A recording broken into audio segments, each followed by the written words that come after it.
Hakim ke Ferdi Sambo, dari tadi cerita saudara nggak masuk akal. Saksi ya, di sini saudara tuh diperiksa sebagai saksi, belum sebagai terdakwa. Iya. Tapi cerita saudara itu merupakan rangkaian yang dilakukan oleh para terdakwa saat ini. Iya. Dari tadi saya perhatikan cerita saudara itu nggak masuk di akal, dengan bukti-bukti yang ada nggak masuk di akal. Pertama, tadi saya sampaikan, istri saudara mengatakan saya sakit. Nyatanya pada saat turun dan melakukan swab, dan tidak di dalam CCTV yang ada di rumah saudara, itu tidak menunjukkan bahwa dirinya sakit. Itu yang pertama. Dan kalau toh pun sakit, dia cukup untuk memegang, untuk ukuran saudara, dia cukup punya uang untuk pergi ke rumah sakit. Itu pertama. Terus yang kedua, saudara mengatakan bahwa dia mau isoman dan saudara tidak tahu menau. Mau isoman, siapa saja yang ikut itu. Itu satu hal yang nggak masuk akal. Kenapa tidak masuk akal? Ketika mereka berangkat dari Magelang, itu ada Kuat, ada terdakwa Eliezer, ada Susi, dan ada istri saudara. Di belakangnya baru Ricky dan Joshua. Nah ini kan pengabsian lagi nanti. Tinggal permasalahannya, Cah, sejauh manakah hakim yakin terhadap keterangan Pak Sambo? Itu persoalan. Karena ini kan dari cerita awal, di situ nanti enggak lepas di semua keterangan saksi ini kembali kepada keyakinan hakim. Baik. Hakim yakin kepada keterangan Pak Sambo atau hakim yakin terhadap keterangannya Richard.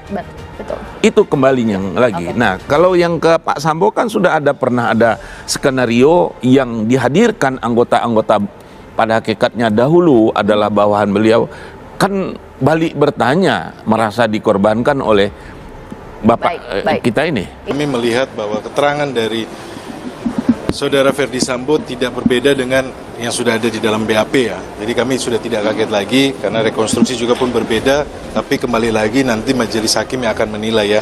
Tetapi di sini ada fakta baru yang kami dapati dalam proses persidangan ini adalah yang pertama terkait dengan lemari senjata. Ini disampaikan oleh saudara Ferdi Sambo sendiri, ada lemari senjata, kemudian ada kotak amunisi. Nah, terkait juga di lantai 3, saudara Ferdi Sambo menyangkal bahwa tidak ada Ibu Putri Chandrawati, tetapi disampaikan bahwa CCTV di lantai 3 itu rusak. Nah, biarlah nanti hakim yang menilai dan publik yang menilai ya.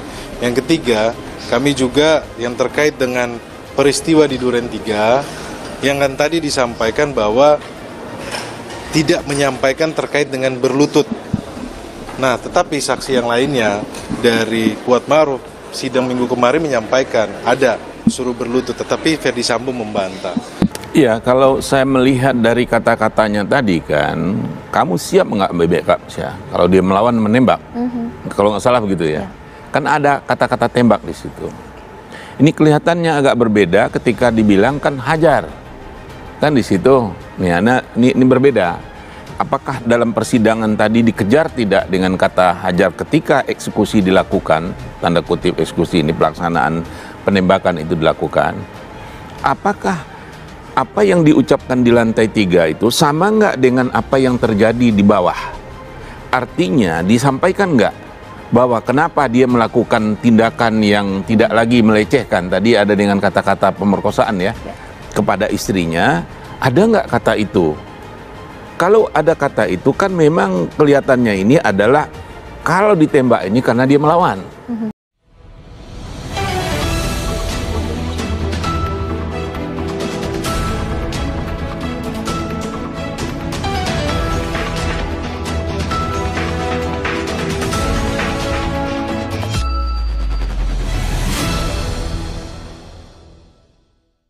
Majelis Hakim meragukan kesaksian Ferdi Sambo saat dihadirkan menjadi saksi dalam kasus pembunuhan berencana Brigadir J dengan terdakwa Kuat Ma'ruf Richard Eliezer dan Ricky Rizal.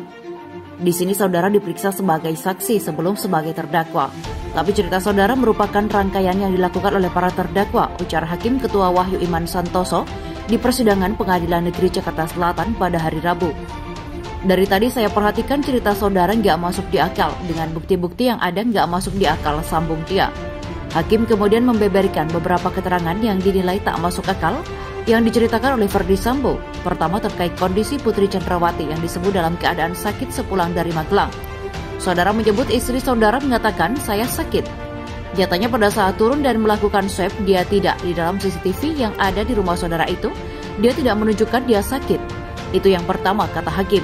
Dan kalaupun toh sakit, dia cukup untuk ikutan saudara, cukup punya uang untuk pergi ke RS. Itu yang pertama, sambung dia. Hal kedua yang tak masuk akal adalah Ferdy Sambo tidak mengetahui dengan siapa Putri Chandrawati akan isolasi mandiri di rumah dinas Kadifropam Duren 3. Itu satu hal yang tidak masuk akal. Kenapa tidak masuk akal? Karena mereka berangkat dari Magelang itu ada Kuat, ada Eliezer, ada Susi, dan istri saudara. Di belakangnya baru ada Ricky dan Joshua, ibu hakim pada saat hendak meninggalkan rumah Saguling untuk isoman. Istri saudara didampingi oleh saudara RR, J, KM, dan RE tanpa Susi. Jadi sangat lucu kalau saudara nggak tahu siapa yang mau diajak. Itu kedua, sambung hakim. Kejanggalan berikutnya, Sambo menyebut akan bertemu Brigadir Yosua malam hari setelah sepulang dari bermain bulu tangkis bersama rekan polisinya. Keterangan Sambo ini berseberangan dengan keterangan dua ajudan, yaitu Prayogi dan Ahsan Romer. Kemarin Prayogi, Ahsan Romer, dan Patwal itu tidak mengatakan bahwa kejadiannya seperti itu. Sangatlah janggal keterangan saudara dengan fakta-fakta yang ada. Saya sering mengatakan saya tidak butuh pengakuan. Tapi karena saudara di sini disumpah, tolong ceritakan apa adanya, kata hakim. Dalam kasus ini, Putri dan Sambo didakwa melakukan pembunuhan berencana terhadap Brigadir J bersama dengan Richard Eliezer, Ricky Rizal, dan Kuat Ma'ruf. Dalam dakwaan, jaksa Richard Eliezer menembak Brigadir J atas perintah mantan Kepala Divisi Kadifropam kala itu Ferdy Sambo. Peristiwa pembunuhan Yosua disebut telah terjadi setelah cerita Putri Chandrawati yang mengaku dilecehkan Yosua di Magelang. Kemudian Ferdy Sambo marah dan merencanakan pembunuhan terhadap Yosua yang melibatkan Richard Eliezer, Ricky Rizal, dan Kuat Ma'ruf. Akhirnya Brigadir J tewas di rumah dinas Sambo di Kompleks Polri Duren 3, Jakarta Selatan pada 8 Juli 2022. Atas perbuatannya Richard Eliezer, Ferdy Sambo, Putri Chandrawati, Ricky Rizal, dan Kuat Ma'ruf didakwa melanggar pasal 340 KUHP Subsider, pasal 338 KUHP Cumto, pasal 55 ayat 1 ke 1 KUHP Cumto, pasal 56 ke 1 Kitab Undang-Undang Hukum Pidana atau KUHP. Khusus Sambo, jaksa juga mendakwa ex-Kadifropam itu terlibat obstruction of justice atau perintangan proses penyidikan pengusutan kasus kematian Brigadir J. Ia dijerat dengan pasal 49 Cumto, pasal 33 Subsider, pasal 48 ayat 1 Cumto, pasal 32 ayat 1 UU ITE nomor 19 tahun 2016, dan atau pasal 233 KUHP Subsider, pasal 221 ayat 1 kedua Cumto, pasal 55 KUHP.